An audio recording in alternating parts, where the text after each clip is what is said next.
Hello and welcome back to Crickbuzz Combox. My name is Anubhav Jain and joining me in the hot seat right next to me is DK. Australia at the 35th over mark find themselves at 165 for the loss of 4 wickets. They lost an early wicket, that of Mitch Marsh, Mohammad Shami getting him out with a brilliant outswinger, but then a good platform set by David Warner and Steven Smith, courtesy a 94-run partnership. They batted really well together. Took some time at the start. The ball was seaming a bit. You could see they were wary of whether to go after the bowling, because that'll always end up probably losing wickets in those conditions. But post that, I think the way they took on the fast bowlers and made sure that Ashwin and Jadeja didn't dent them too much was good to see. Quite a good partnership from an Australian fan point of view. They batted deep. They had a lovely partnership. On most days, they'd convert it into a bigger one. But today, obviously, David Warner getting out first before Steven Smith later. And you spoke about Ashwin and Jadeja. We're seeing them bowling in tandem after a long time in ODI cricket. At least Ashwin, of course, last playing in ODI in January 2022. What have you made of the two of them bowling in tandem? Quite the combo, isn't it? Watching Ashwin and Jadeja together after a long time brings back a lot of memories. I've played a lot with them together. You could see that Ashwin a bit rusty, hasn't been at his best. He's just coming back after a while into white ball cricket. Started actually with a nice over, and then slowly but steadily you could see the bad balls that he did bowl once in a way were put off for boundaries. The extra fielder in, he's never played with that rule. In the recent past, up until 22, he's played a game. So he looked a bit rusty for me, understandably so. He's coming after a long time. Jadeja, on the other hand, not bad at all. I thought he went through his overs nicely. What would definitely give him confidence is that David Warner wicket, because he kind of lured him into making a mistake, which is very important at that stage, because as a left-arm spinner bowling to a left-hander who's just got to the landmark, sometimes you can be taken down, but it was good to see Jadeja getting the better of Warner in that battle. And you spoke about Ashwin looking a tad rusty, and understandably so. He's playing in ODI cricket after a long time, but someone who did not look rusty was Mohammad Shami. Picked up 2 very impressive wickets. The first, of course, of Mitch Marsh that we alluded to early on, and then Steven Smith as well, with the ball coming in, taking the inside edge and knocking off his stumps. Beautiful. The one that took Marsh was the one that went away. The one he got Steven Smith with a slightly older ball. The one that came back in 6 overs, 2 for 22 is always a great spell.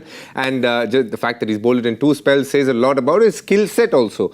It's one thing picking up wickets with the new ball, because you're Mohammad Shami, you've got an upright seam. But to come back and do that when the ball is slightly older, that is a skill of a different level. And that's why he's so special as a fast bowler. So good to see him do that rather. And that again will keep all of the Indian support staff very happy, because you've got to understand he has a very important role to play. It's a long tournament. Might be that Bumrah and Siraj will start, but with Shami at the back, they'll always have the confidence that we have a gun bowler in us. So that will give them a lot of positive energy and vibes when it comes from Mohammad Shami, because always important to have good backups, and that was good to see from Mohammad Shami. Absolutely. Psychologically, when you know you've got solid reserves in the bank, it definitely helps the team.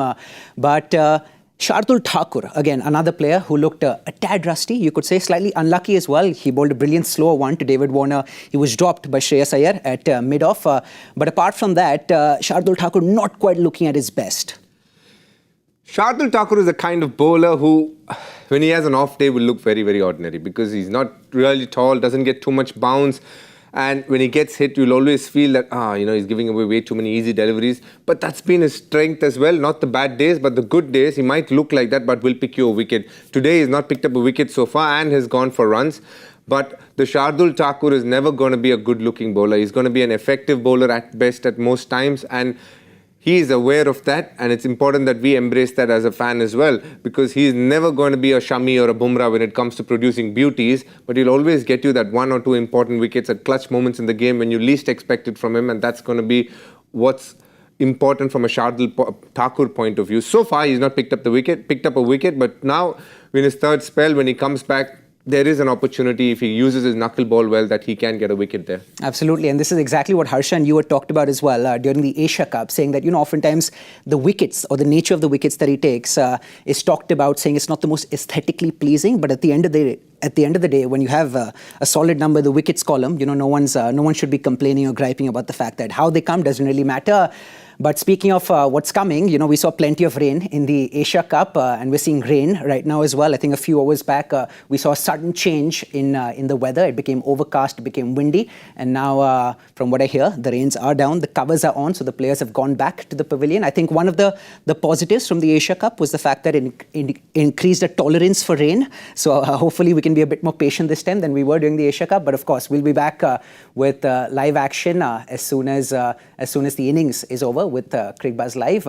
And of course, we'll be back with Cricbuzz Combox as well during the 15th over as well as the 35th over in the second innings when India come on to bat.